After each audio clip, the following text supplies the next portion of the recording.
गले लगा लो मुझे। मुझे तुम्हारी बाहों की बहुत जरूरत है, जैसे हम एक दूसरे से पागलों की तरह मोहब्बत करते हो। फोन भी नहीं उठा रही। वो कुदर साहब को डॉक्टर के पास ले गई है। बारान कारा भी साथ है। उसे इसका जवाब देना होगा। रूम में जाओ।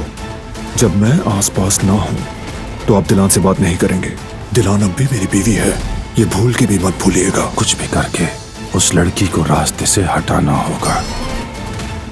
कितनी कॉल्स की उसने? साहिल की सैर कैसी रही?